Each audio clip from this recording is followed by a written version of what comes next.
बहुत समय पहले की बात है। अमरगढ़ नामक प्रांत कला और मूर्तियों के लिए बहुत मशहूर था। इस प्रांत ने हर चीज में बेमिसाल तरक्की की थी। इस प्रांत को विकसित करने के लिए बहुत तेजी से काम चल रहा था। यहाँ खोदने से निकलने वाली मूर्तियों की देश विदेश में बहुत डिमांड है, क्योंकि पास ही में अमरगढ़ का किला होने के कारण पथरीला इलाका भी था।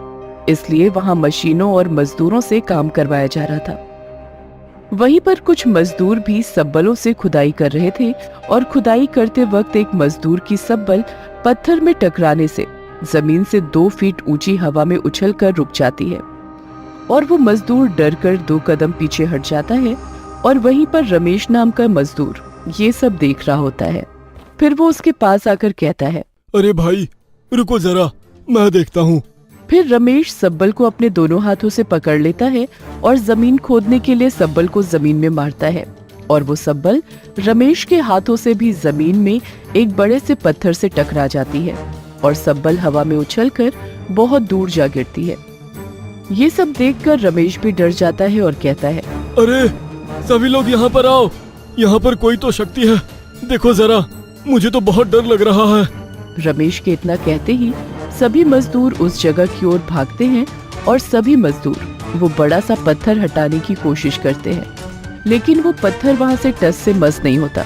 रमेश ये सब देखकर मन ही मन सोचता है, कुछ तो है यहाँ पर। तभी रमेश वहाँ खड़े सभी लोगों से बोलता है, अरे सभी लोग एक बार और प्रयास कर लो, क्या पता इस बार ये पत्थर हट जाए, लेकिन इस बार भगवान का नाम लेकर चलो, आ जाओ सभी लोग। और फिर सभी लोग उस पत्थर को हाथ लगाते हैं और बोलते हैं, जय श्री राम, जय श्री राम, जय श्री राम। और वो पत्थर इस बार उस जगह से हट जाता है। फिर सभी लोग उस जगह की मिट्टी को बाहर निकालने लग जाते हैं। तभी मिट्टी निकालते वक्त जमीन के अंदर मजदूरों को कुछ दिखाई देता है। तभी उन्हीं में से एक मजदूर वहाँ के ठेकेदार के पास जाकर कहता है, ओ साहब, वहाँ जमीन के अंदर कुछ निकला है। ठेकेदार वहाँ पर जाकर देखता है कि ये तो मूर्ति जैसी लग रही है। ठेकेदार सभी मजदूरों से कहता है, अरे इस मूर्ति को मिट्टी से बाहर निकालो। सभी लोग उस मूर्ति को मिट्टी से बाहर निकालते हैं और उस मूर्ति पर जमी हुई मिट्टी को हटा देते हैं। फिर वहाँ थोड़ी ही देर में बारिश होने लगती है और बारिश होने की वजह से मूर्ति पानी से धुलकर और भी चमकने लगती है, मानो जैसे कोई अप्सरा स्वर्ग से धरती पर उतरी हो। ठेकेदार ये सब देखकर अपने मालिक गोवर्धन को फोन करता है और कहता है, साहब, अमरगढ़ की खुदाई में एक विचित्र सुंदर अप्सरा की मूर्ति निकली है। अमरगढ़ की जमीन से कुछ न कुछ तो निकलता ही रहता है, गोदाम पर भिजवा दीजिए, उस पर 2-3 हजार की पर्ची लगाकर अच्छे दामों में बेच दूंगा। ये सब कहकर मालिक फोन काट देता है, लेकिन फिर से मालिक के पास ठेकेदार का फोन आता है और ठेकेदार कहता है, मालिक, मैंने आपके फोन पर फोटो भेजी है, उसको देखकर बताओ। और गोवर्धन अपने फोन में फोटो को देखता है। रुको, मैं वहीं पर आ रहा हूँ, और सुनो, पुलिस को इस बात की खबर भी मत लगने देना।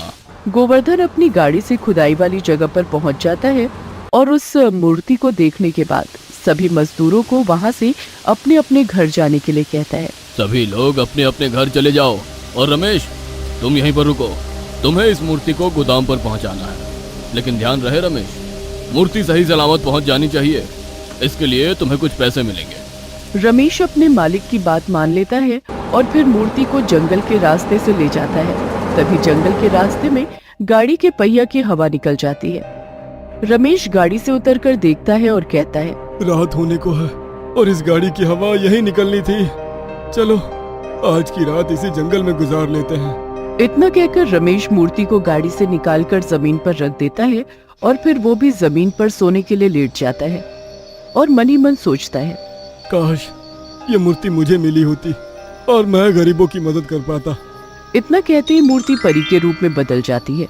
ये देखकर रमेश थोड़ा डर जाता है। तभी परी बोलती है, रमेश, तुम डरो मत, मैं तुम्हें कुछ नहीं करूंगी। मैं परीलोक से आई हूँ और मैं एक जादुई परी हूँ। मैं तुम्हारे मन की इच्छाओं को पूरा करने आई हूँ। बोलो रमेश, सबसे पहले तुम्हें क्या चाहिए? परी, मैं बस इतना चाहता हूँ मेरे गांव वाले और मेरा परिवार हमेशा खुश रहें। लेकिन मेरे गांव में एक धनी राम सेठ है, उसके पास हमारे गांव वालों की जमीन गिरवी रखी हुई है। धनी राम सेठ वसूली के नाम पर खेत में हो रही फसलों को आधे से ज्यादा अपने पास रख लेता है ये सब कहकर परी की आंखों में आंसू आ जाते हैं और बात करते करते थोड़ी देर में सुबह हो जाती है। तभी रमेश कहता है, लेकिन अब मैं गोवर्धन सेठ की मूर्ति को गोदाम पर कैसे पहुंचाऊंगा? तुम तो परी के रूप में बदल गई हो और अब मेरे पास कोई मूर्ति भी नहीं है। तभी परी कहती है, रमेश तुम चिंता मत करो, मैं तुम्हें अपने जादू से एक और मूर्ति बना कर देती हूँ। उसे तुम गोवर्धन सेठ के गोदाम पर पहुंचा देना। परी अपने जादू से एक सुंदर सी मूर्ति बना देती है और रमेश उस मूर्ति को ट्रक में लाद कर सेठ गोवर्धन के गोदाम की ओर चल पड़ता है। और थोड़ी देर बाद रमेश सेठ के गोदाम पहुंचकर सेठ के मुंशी लालचंद को मूर्ति देकर वहां से अपने गांव की ओर वापस लौट आता है। तभी रास्ते में रमेश को एक बूढ़ी औरत मिलती है। बूढ़ी औरत रमेश से कहती है, बेटा तुम कहाँ जा रहे हो? जरा मुझे उस गांव तक छोड़ दो, मेरे आगे पीछे कोई नहीं है। मैं गांव गांव में भीख मांगकर अपना पेट पालती हूँ। ये सुनकर रमेश बड़ा दुखी हो जाता है और उस बूढ़ी औरत से कहता है, दादी मेरे साथ मेरे गांव चलो, मेरी कोई माँ नहीं है।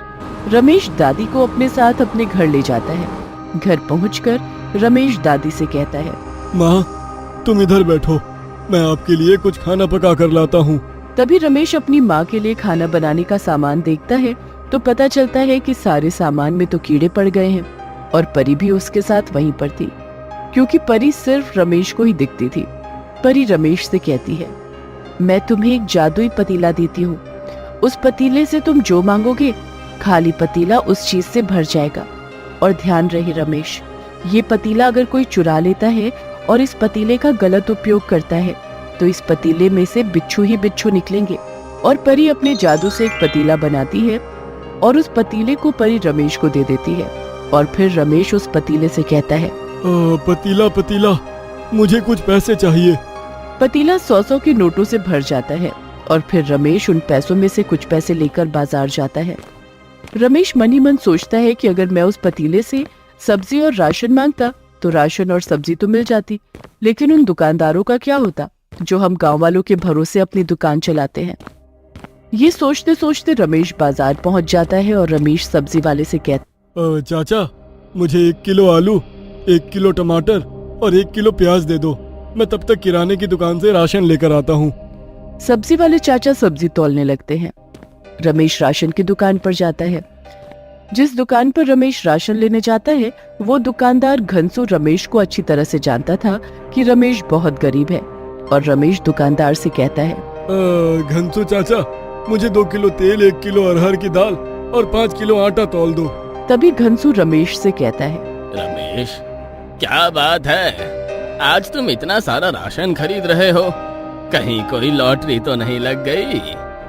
अरे नहीं घनसू चाचा, ऐसी कोई बात नहीं, आज मैं बहुत खुश हूँ क्योंकि आज मेरे घर मेरी माँ आई है। इतना कहकर रमेश घनसू की दुकान से राशन लेकर चला जाता है और घनसू मन ही मन सोचता है, कुछ तो दाल में काला है, अभी 2 दिन पहले ही इसके पास राशन के लिए पैसे नहीं थे और आज ये हफ्ते भर का सामान ले गया, पता करना पड़ेगा। रमेश सब्जी और राशन को घर ले जाता है और रमेश घर पहुंचकर अपनी बूढ़ी माँ के लिए खाना बनाने लगता है। और फिर रमेश दाल चावल बनाकर अपनी माँ की थाली में परोस देता है। और वहीं दूसरी तरफ घनसू अपने नौकर से कहता है, ओ रोहन, तुम जरा रमेश के घर चुपके से जाओ और ये पता करके आओ कि रमेश के घर कौन आया है। ठीक है सेठ जी, मैं आज रात को ही रमेश के घर जाकर देखता हूँ और आपको कल सुबह आकर सारी बात बताता हूँ। फिर कुछ ही देर में रात हो जाती है और रोहन रमेश के घर जाता है और खिड़की में से देखता है कि पतीला पतीला मुझे पैसे चाहिए, मुझे गांव वालों की जमीन छुड़वानी है। रोहन खिड़की से ये सब देख रहा था। रोहन देखता है कि रमेश का पतीला पैसों से भर जाता है और अगली सुबह, सेठ जी मैंने देखा रमेश के पास एक जादुई पतीला है, रमेश जो भी उस पतीले से मांगता है वो उस चीज से भर जाता है। वहीं एक और रमेश धनीराम सेठ के पास जाकर कहता है, धनीराम सेठ, हमारे गांव वालों की जमीन के कागज दे दो और मैं आपका पैसा ब्याज समेत लौटा देता हूँ। धनीराम सेठ गुस्से में आकर कहता है, अरे ओ रमेश का बच्चा, तू कब से गन्ना सेठ बन गया जो सभी गांव वालों के जमीन कागज लेने आ गया? तो सुन, मूल और ब्याज मिलाकर 25,000 रुपए हो चुके हैं। अब निकाल, कहाँ है तेरे पास इतने सारे रुपए? लो धनीराम सेठ, आपके 25,000 रुपए। रमेश रुपए दे देता है। धनीराम सेठ रमेश से कहता है, अरे रमेश, तू इतने सारे रुपए कहीं से चुरा कर तो नहीं लाया? नहीं सेठ जी, मैं भला चोरी क्यों करूंगा? अरे ठीक है, मुझे इससे क्या, मुझे तो मेरे रुपए मिल गए, ये लो गांव वालों के कागज। रमेश धनीराम सेठ से जमीन के कागज ले लेता है। वहीं दूसरी ओर घनसू रोहन को रमेश का जादुई पतीला चुराने के लिए कहता है। रोहन, तुम आज रात रमेश के जादुई पतीले को चोरी कर लाओ, इसके लिए मैं तुम्हें 2,000 रुपए दूंगा। रोहन पैसों की लालच में आ जाता है और घनसू सेठ से कहता है, ठीक है सेठ जी, मैं आज रात को जाकर रमेश का जादुई पतीला चोरी करके ले आता हूँ। दोपहर के 2 बज रहे थे। गर्मी भी बहुत तेज थी, इसलिए सभी गांव वाले बरगद के पेड़ के नीचे बैठे होते हैं। रमेश भी वहीं आ जाता है और गांव वालों से कहता है, आप सभी लोग यहाँ पर क्यों बैठे हो, क्या बात है? उन सभी लोगों के बीच बैठा एक बूढ़ा व्यक्ति बोलता है, अरे बेटा, इस साल भी फसल अच्छी नहीं हुई है और ऊपर से धनीराम सेठ का ब्याज भी बढ़ता जा रहा है।